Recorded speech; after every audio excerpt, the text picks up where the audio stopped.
اللہ الرحمن الرحیم۔ اولاد آدم اور قصہ حابیل و قابیل۔ اللہ تعالیٰ نے حضرت آدم اور حوا علیہ السلام کو کثیر اولاد عطا فرمائی۔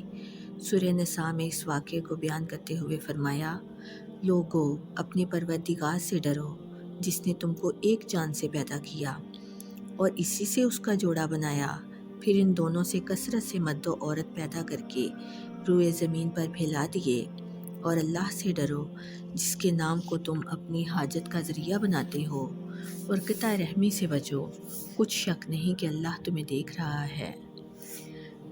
سورہ اعراف میں اللہ فرماتا ہے، اور جب تمہارے پروردگار نے بنی آدم سے یعنی ان کی پیٹھوں سے ان کی اولاد نکالی تو ان سے خود ان کے مقابلے میں اقرار کرا لیا، یعنی ان سے پوچھا کہ کیا میں تمہارا پروردگار نہیں ہوں؟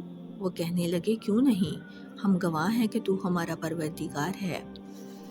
حضرت عمر بن خطاب سے اس آیت کے متعلق پوچھا گیا تو انہوں نے فرمایا، میری موجودگی میں رسول اللہ صلی اللہ علیہ وآلہ وسلم سے اس کے متعلق سوال کیا گیا تو آپ نے فرمایا، اللہ تعالیٰ نے آدم علیہ السلام کو پیدا فرمایا، پھر ان کی پشت پر اپنا دایاں ہاتھ پھیرا اور ان کی اولاد نکالی اور فرمایا، میں نے انہیں جنت کے لیے پیدا کیا ہے اور یہ جنتیوں والے عمل کریں گے۔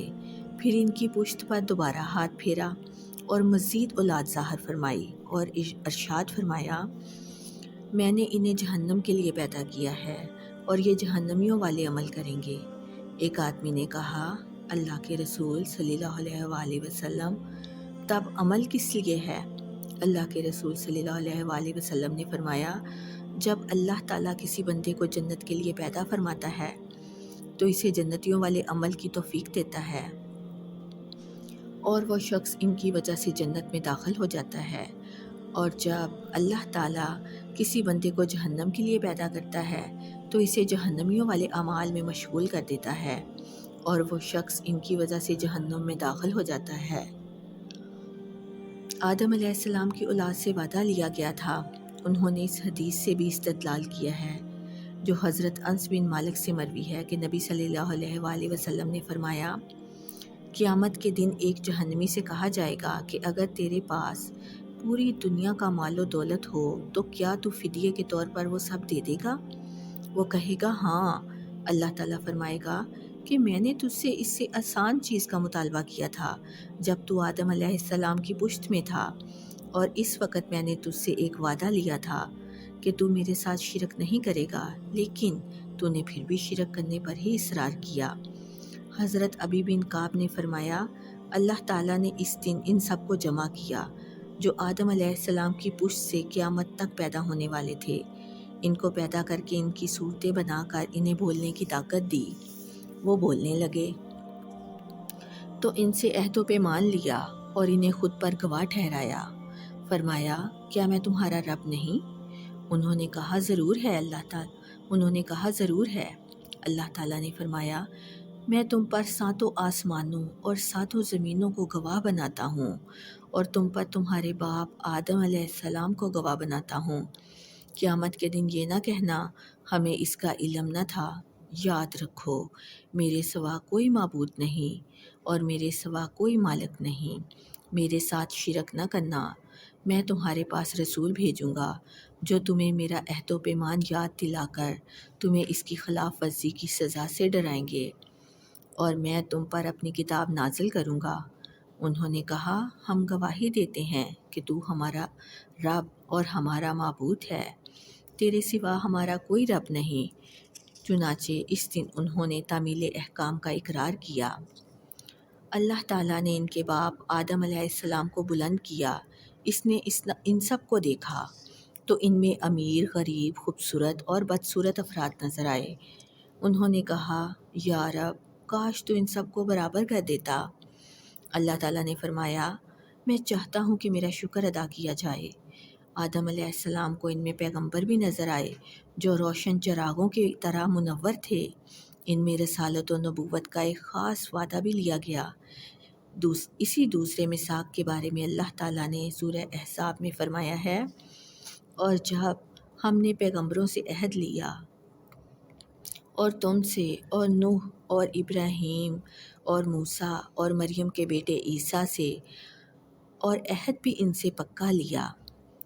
ارشاد باری تعالیٰ ہے تو تم ایک طرف کے ہو کر دین پر سیدھا منہ کیے چلے جاؤ اور اللہ کی فطرت کو جس پر اس نے لوگوں کو پیدا کیا ہے، اللہ کی بنائی ہوئی فطرت میں تغیر و تبدل نہیں ہو سکتا۔ اسی کی طرف اشارہ کرتے ہوئے فرمایا یہ محمد صلی اللہ علیہ وآلہ وسلم بھی اگلے ڈر سنانے والوں میں سے ایک ڈر سنانے والا ہے۔ حضرت ابو ہریرہ سے روایت ہے کہ رسول اللہ صلی اللہ علیہ وآلہ وسلم نے فرمایا جب اللہ تعالیٰ نے آدم علیہ السلام کو پیدا فرمایا تو آپ کی پشت پر ہاتھ پھیرا، تب قیامت تک پیدا ہونے والی ہر جان آپ کی پشت سے ظاہر ہو گئی۔ اللہ نے ہر ایک کی آنکھوں کے درمیان نور کی ایک چمک رکھ دی۔ پھر انہیں آدم علیہ السلام کو دکھایا۔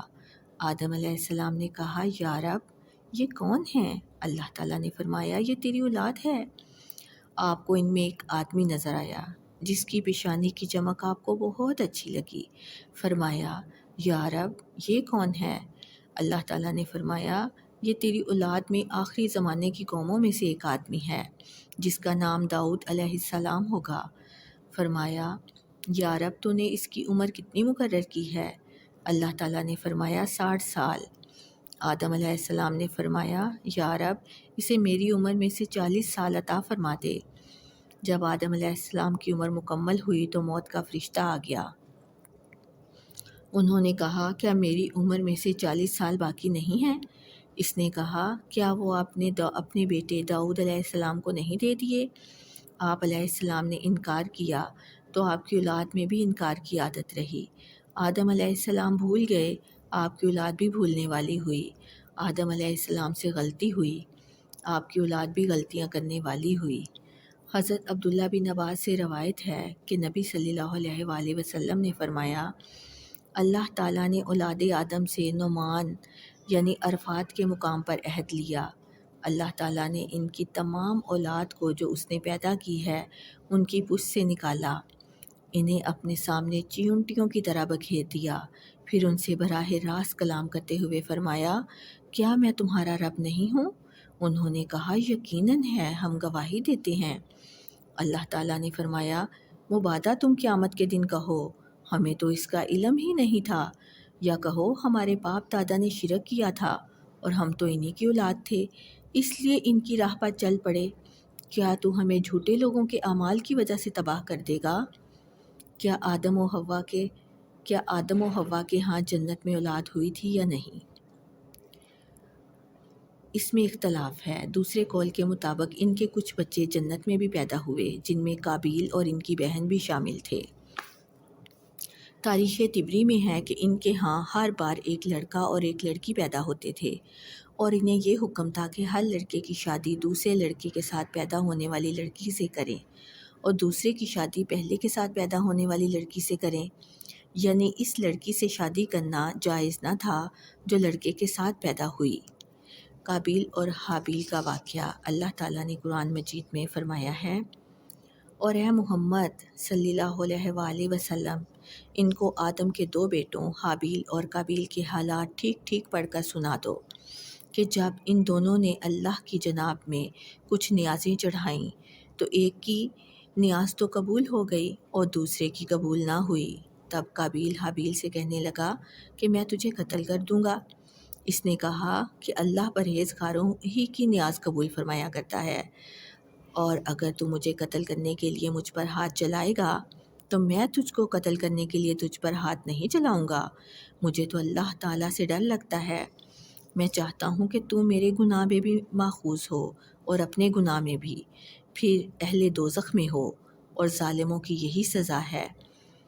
مگر اس کے نفس نے اس کو بھائی کے قتل ہی کی ترغیب دی تو اس نے اسے قتل کر دیا اور خسارہ اٹھانے والوں میں سے ہو گیا۔ اب اللہ نے ایک کوا بھیجا جو زمین کو کریدنے لگا تاکہ اسے دکھائے کہ اپنے بھائی کی لاش کو کیسے چھپائے۔ کہنے لگا ہائے افسوس، مجھ سے اتنا بھی نہ ہو سکا کہ اس کوے کے برابر ہوتا کہ اپنے بھائی کی لاش چھپا دیتا۔ پھر وہ پشیمان ہوا۔ روایت ہے کہ آدم علیہ السلام ہر لڑکے کی شادی کسی دوسرے لڑکے کے ساتھ پیدا ہونے والی لڑکی سے کرتے تھے۔ حابیل نے قابیل کی بہن سے نکاح کرنے کا ارادہ کیا اور قابیل کی بہن زیادہ خوش شکل تھی، چنانچہ قابیل نے چاہا کہ اس کی شادی حابیل کی بجائے خود اس سے ہو جائے۔ آدم علیہ السلام نے اسے حکم دیا کہ حابیل کو اس سے نکاح کرنے دے۔ اس نے انکار کر دیا تو آدم علیہ السلام نے دونوں کو قربانی کا حکم دیا۔ حابیل بھیڑ بکریاں پالتا تھا، اس نے ایک موٹا تازہ جانور قربان کیا۔ قابیل نے اپنی کھیتی میں سے نکمی فصل کا ایک گٹھا قربانی کے طور پر پیش کیا۔ آسمان سے آگ اتری، اس نے حابیل کی قربانی کو کھا لیا لیکن قابیل کی قربانی کو چھوڑ دیا۔ اسے غصہ آ گیا، اس نے کہا میں ضرور تجھے قتل کر دوں گا تاکہ تو میری بہن سے شادی نہ کر سکے۔ حابیل نے کہا اللہ تعالیٰ پرہیزگاروں سے قربانی قبول فرماتا ہے۔ ابو جعفر رحمۃ اللہ علیہ نے فرمایا کہ جب وہ دونوں قربانی دے رہے تھے تو آدم علیہ السلام بھی موجود تھے۔ انہوں نے دیکھا کہ حابیل کی قربانی قبول ہو گئی ہے، قابیل کی نہیں ہوئی۔ تب قابیل نے آدم علیہ السلام سے کہا اس کی قربانی اس لیے قبول ہوئی ہے کہ آپ نے اس کے حق میں دعا کی تھی اور آپ نے میرے حق میں دعا نہیں کی۔ اس کے بعد اس نے تنہائی میں حابیل کو دھمکی دی۔ ایک رات حابیل کو جانور چراتے ہوئے واپس آنے میں دیر ہو گئی۔ آدم علیہ السلام نے اس کے بھائی قابیل کو بھیجا کہ معلوم کرے اسے کیوں دیر ہوئی ہے۔ وہ گیا تو اسے حابیل مل گیا۔ اس نے کہا تیری قربانی قبول ہو گئی ہے، میری نہیں ہوئی۔ اس نے کہا اللہ تعالیٰ اہل تقویٰ سے قربانی قبول فرماتا ہے۔ اس پر قابیل کو غصہ آ گیا، اس کے پاس لوہے کی کوئی چیز تھی، اس نے وہ مار کر حابیل کو قتل کر دیا۔ قابیل نے بعض علماء نے فرمایا حابیل سو رہا تھا، قابیل نے ایک بڑا پتھر اس کے سر پر مار کر اس کا سر کچل دیا۔